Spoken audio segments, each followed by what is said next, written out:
தயவு செய்து தயவு செய்து லீலா நடத்தி சந்தேகப்படுற மாதிரி எந்த வார்த்தையும் பேசுறாதீங்க.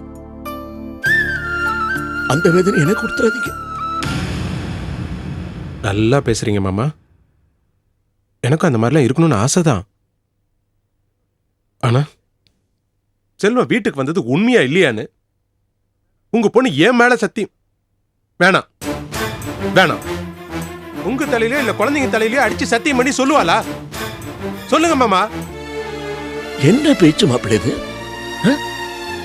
மாப்பிள்ளை, வாழ்க்கையோட அஸ்திவாரம், குறிப்பா கணவன் மனைவிக்கு நடுவில் இருக்கிற நட்புக்கு அஸ்திவாரம் நம்பிக்கை. மாப்பிள்ளை, தயவு செய்து அந்த நம்பிக்கை இழந்து என் பொண்ணை பத்தி எந்த அவதூறு பேசுறதுங்க. என் பொண்ணுங்களை பத்திரமாத்து தங்க.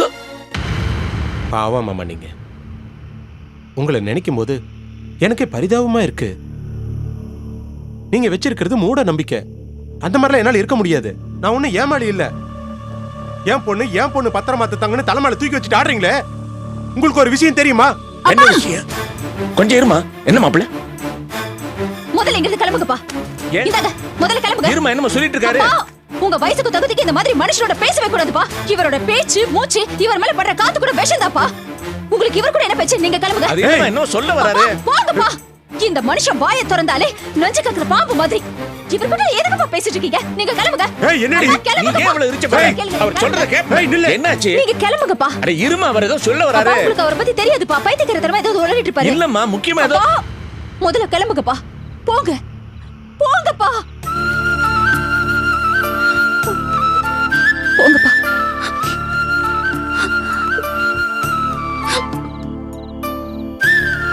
கிளம்புங்கப்பா.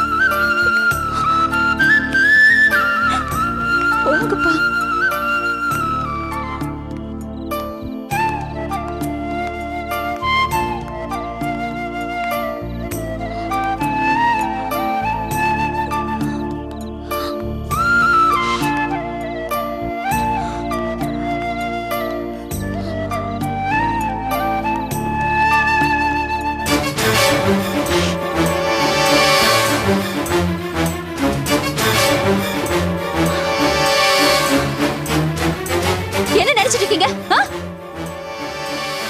உங்களை எல்லாரும் விழுந்து விழுந்து கவனிக்கிறதுனால தலைகள் புரியாம ஆடிட்டு இருக்கீங்களா?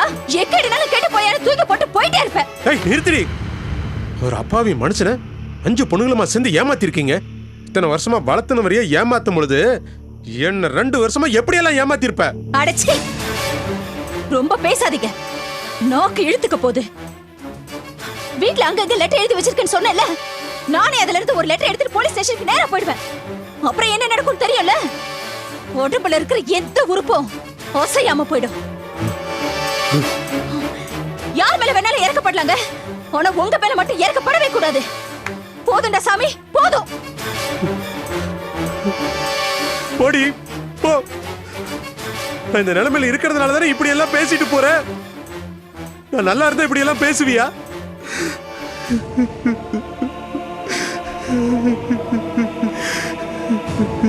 கடவுளே, என்ன ஏன் இந்த நிலைமைக்கு கொண்டு வந்து விட்ட? இந்த மாதிரி பேசுறதெல்லாம் கேட்கறதுக்கா? இவ்வளவு நாள் சாத்துறதுக்காவது என் கையை சீக்கிரமா சரி பண்ணுப்பா. நான் யாருக்கு என்ன பாவம் பண்ணேன்? எனக்கே இந்த மாதிரிலாம் வந்து நடக்குது. இவங்க பேசுறதெல்லாம் கேட்க வேண்டியதா இருக்கு. எல்லாம் தலையெழுத்து.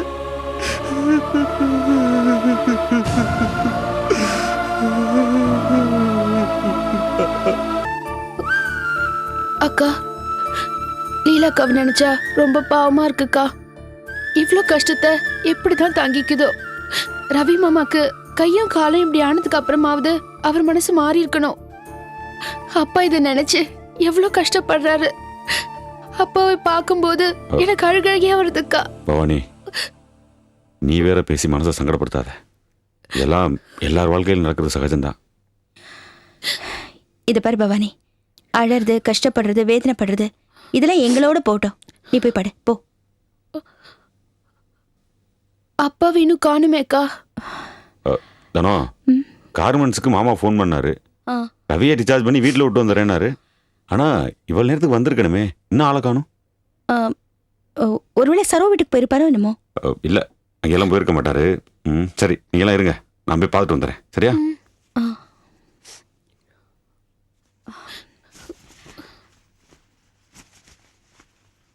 சரி பவானி, அழாத, கண்ணை தொடச்சுக்கோ.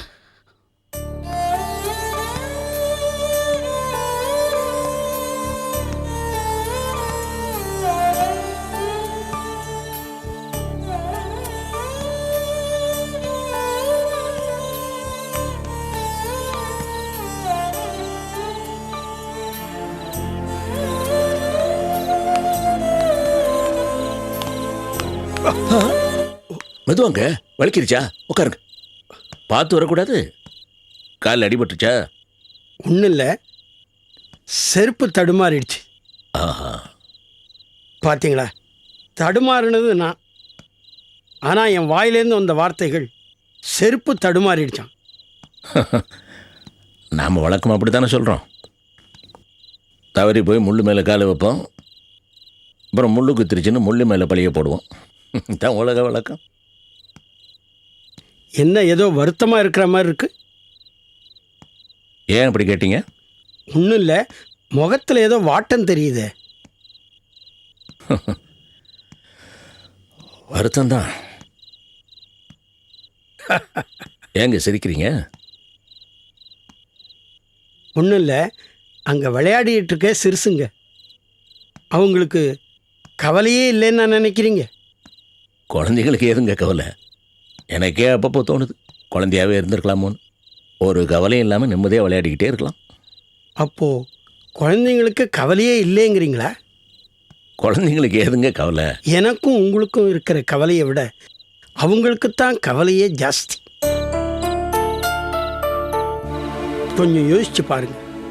நாம் கல்யாணம் பண்ணிக்கிட்டு குழந்தை குட்டிகளை பெற்றுக்கிட்டு நம்ம வாழ்க்கையோட கடைசி கட்டத்தில் நிற்கிறோம். மிஞ்சி போனால் இன்னும் 5 வருஷமோ 10 வருஷமோ தான் மிச்ச வாழ்க்கை இருக்குன்னு நினைக்கிறேன். ஆனால் அவங்களுக்கு அப்படி இல்லைங்க. இனிமேல தான் அவங்களுக்கு கல்யாணம், குழந்தை குட்டிகள், வாழ்க்கையில் எத்தனையோ பிரச்சனைகள், கவலைகள் எல்லாமே இருக்கு. அதனால தான் நம்மளை விட அவங்களுக்கு தான் கவலைகள் அதிகமாக இருக்கும், இல்லைங்களா? கவலைப்படுற வயசுங்களா அது? அவங்க ஏன் கவலைப்படாமல் இருக்காங்க தெரியுதா? ஏன்?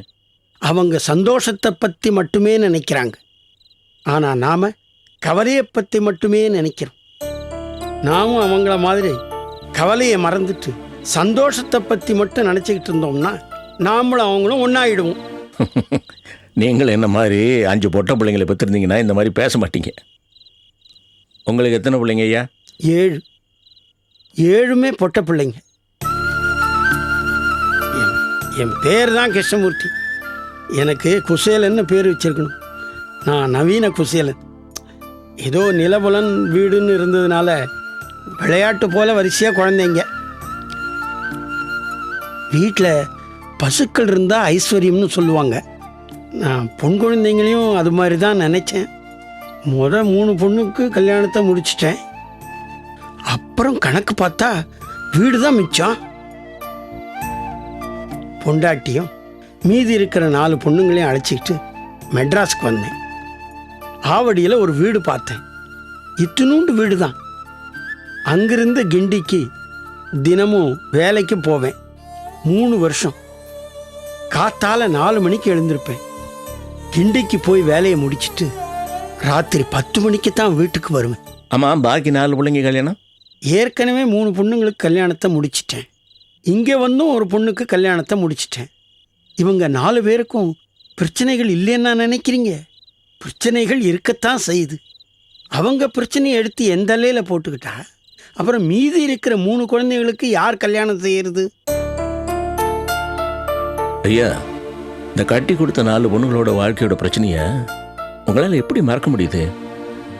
அதுக்குத்தான் இந்த பார்க்கில் வந்து உட்காந்துக்கிட்டு ஏதோ ஒரு 3வது மனுஷங்கிட்ட பேசுகிற மாதிரி எனக்கு நானே பேசிகிட்டு இருக்கேன்.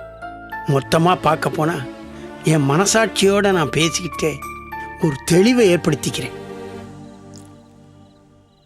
ஐயா, உங்ககிட்ட பேசினப்புறம் என் மனசாட்சிக்கிட்டே நான் பேசின மாதிரி எனக்குள்ளேயும் ஒரு தெளிவு பறந்த மாதிரி இருக்குது. என்ன சொல்றீங்க? ஆமையா, எனக்கு 5 பொட்ட பிள்ளைங்க, அதில் 4 கட்டி கொடுத்துட்டேன்.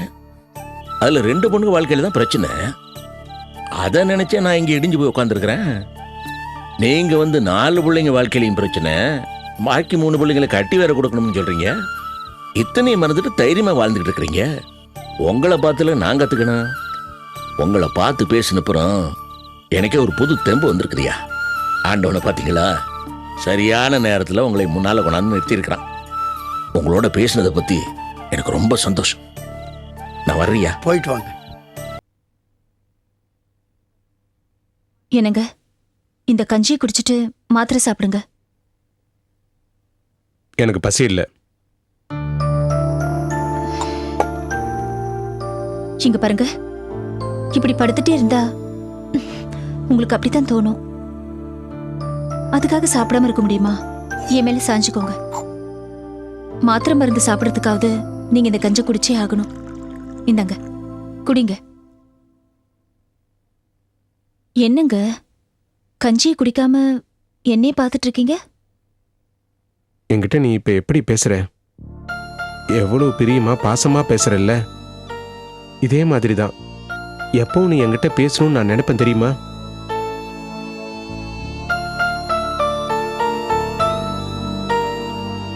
ஆனா இப்பதான் தெரியுது, அந்த மாதிரிலாம் இருக்கணும்னா ஒரு கை கால் விளங்காம படுத்த படுக்கையா இருக்கணுங்கிற விவரம். ஏங்க ஏங்க இந்த மாதிரி எல்லாம் பேசி நீங்களே உங்களை வேதனைப்படுத்திக்கிறீங்க? அட, என்னங்க? அடனா ஆச்சரியம் இல்ல. எதுக்கு ஆச்சரியம்? நீ இப்படி பேசுறது ஆச்சரியமா இல்ல இருக்கு? இதுல ஆச்சரியப்படுறதுக்கு என்னங்க இருக்கு? அட என்ன லீலா, நீ புருஷனோட வேதனையை குறைக்கிறதுக்காக அக்கறையோட அட்வைஸ் பண்ற பாரு, அது ஆச்சரியமான விஷயம் தானே? இது பாருங்க, இதுல ஆச்சரியப்படுறதுக்கு ஒண்ணுமே இல்ல. பொண்டாட்டிய சரியா புரிஞ்சுக்கிட்டவங்க யாருமே இதுக்கு ஆச்சரியப்பட மாட்டாங்க. உடம்புக்கு முடியாம படுத்துட்டு இருக்கிற புருஷனோட உடம்பு வேதனையை குறைக்க முடியலனாலும் மன வேதனையை குறைக்கணும், தைரியத்தை கொடுக்கணும்னு தான் எல்லா பொண்டாட்டியும் நினைப்பாங்க. சுத்தி வளைச்சு ஒரு நல்ல பொண்டாட்டின்னு சொல்ல வரையாக்கும். நான் எதையும் சுத்தி வளைச்சு சொல்ல வரலங்க. அதுக்கெல்லாம் முயற்சி பண்ணாத. நீ நல்ல பொண்டாட்டியா இல்லையான்னு உறுதியா சொல்ல வேண்டியது புருஷன் தானே. அப்ப அதை நான் தானே சொல்லணும். நீங்க எனக்கு எந்த சர்டிபிகேட்டும் தர வேணாம். வேற என்ன வேணும்? இந்த கஞ்சியை குடிச்சிட்டு மாத்திரை சாப்பிட்டாலே போதும். அடே எங்க அப்பா, ரொம்பதான் அக்கறை. நீ தான் தன்னலமற்ற தியாகி. நான் இந்த கஞ்சை குடிச்சிட்டு மாத்திரை சாப்பிட்டுட்டா போதும், வேற எதுவும் தேவையில்லை. பிரமாதம். நான் ஒரு கை கால் விளங்காம இருக்கேன், அதை வச்சுக்கிட்டு வாழைப்பழத்துல ஊசி ஏத்துற மாதிரி என்னென்ன கேம் ஆடுற? என்ன ஒரு வார்த்தை ஜாலம்! உண்மையிலே நீ ரொம்ப திறமைசாலி லீலா. இத பாருங்க, நான் உங்ககிட்ட பேச ஆரம்பிக்கும் போது கனிவாவும் பாசமாவும் தான் பேச சொன்னீங்க. நானும் அப்படித்தான் பேசிட்டு இருக்கேன். ஆனா நீங்க இத பேச்ச மாத்தி அது ஒரு பிரச்சனையை உருவாக்குறீங்க. புது புது வியாக்கியானால சொல்றீங்க. உங்ககிட்ட நான் என்ன மாதிரி பேசணுங்கிறதே ஒரு பிரச்சனையா இருக்குங்க. மேல சொல்லு. நான் உங்ககிட்ட சிரிச்சு கெஞ்சி எல்லா விதமாவும் பேசி பார்த்துட்டேன். ஆனா ஆனா சொல்லு. எப்படி பேசினாலும் அதுக்கு ஒரு அர்த்தம் படா. அதுக்கு நான் என்னதான் பண்றது? என் கூட பேசுறதே வேஸ்ட், அதே நிறுத்தலான்னு சொல்ல வரியா? ஐயோ சாமி, நான் எப்படி நடந்துக்கணும் நீங்களாவது சொல்லுங்க. அப்படியே நடந்து தொலைக்கிறேன். என்கிட்ட நீ உண்மையா நடந்துக்கணும். ஆனா உன்னால முடியுமா அது?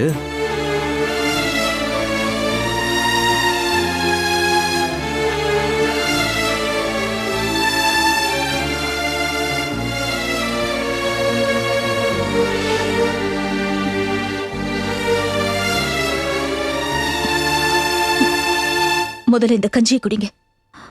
மாத்திரை மருந்து சாப்பிடணும். கஞ்சி ஆறிட போகுது. ஏய், போடி. அழுத பொண்ணு எனக்கு தேவையில்லை. முதல்ல வெளியில போடி. என்னடா அது? இவன் இனிமேல் இங்க வரக்கூடாது. இவ கஞ்சி கொடுத்தா நான் குடிக்க மாட்டேன். ரொம்ப சந்தோஷம், நல்லதா போச்சு. உங்க புள்ளைய நீங்களே பாத்துக்கோங்க.